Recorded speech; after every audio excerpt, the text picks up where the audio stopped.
ACT was started in 2006 by myself, Dr. Nancy Olaweiler at the Public Policy Program at Simon Fraser University, and Dr. Mark Winston of the Centre for Dialogue at Simon Fraser University. And you'll remember Al Gore in 2006 in An Inconvenient Truth saying, if we don't reduce our emissions, X and Y is going to happen. So that was when I started to say to myself, what are we going to do about the stuff we can't stop? We know that there are impacts that are coming, like sea level rise, extreme weather, changing areas for ecosystems and crops. We're also seeing phenomena that we haven't really witnessed or understood before.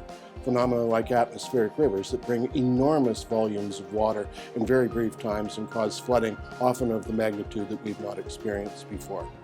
So when we look at the extreme droughts that we've had, we look at the fires associated with that, we look at the extraordinary flash flooding that has begun to occur in British Columbia and elsewhere, we're beginning to see the combined influence of an energized atmosphere and a changed hydrologic cycle. Up to a few years ago, we might have had $1 billion worth of damage from floods, fires and windstorms, and now we're getting $10 billion worth of damage. And so 20 years from now, we'll get $50 billion worth of damage, nothing's done. Adaptation is accepting that the climate will change because of natural and man-made sources, and finding ways to plan in advance for that to reduce the impacts of that change on critical systems in BC. Up until about 2010, 6 or 7 different ministries made individual decisions on mining, forestry, farming, road access, etc.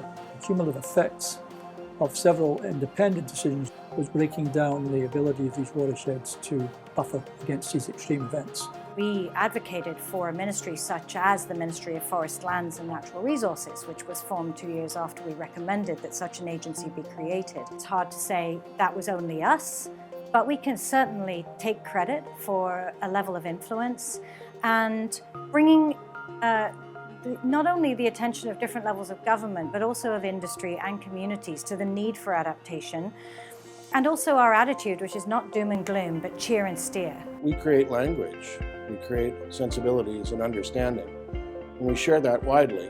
And we like to think that we influence public policy in British Columbia in a positive way.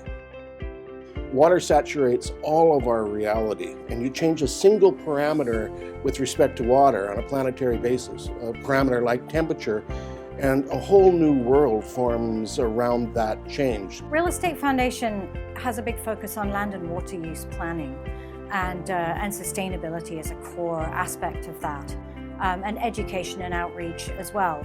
So REFBC and ACT are kind of peas in a pod. We're very well aligned. Planning for how we deal with water, how it travels across the land, and therefore how we plan our land use and the systems that move the water and that use the water are key to what we do. Climate change alters every aspect of our society and will change the nature and character of every country in the world over time if we do not manage it effectively now. So we're looking for ways to get the average person to be more aware of what they can do and how they can, with a very minimal adjustment to their lifestyle, collectively make a big difference to the way we use water, food and energy. We hope to identify the trends that are going to shape the future world.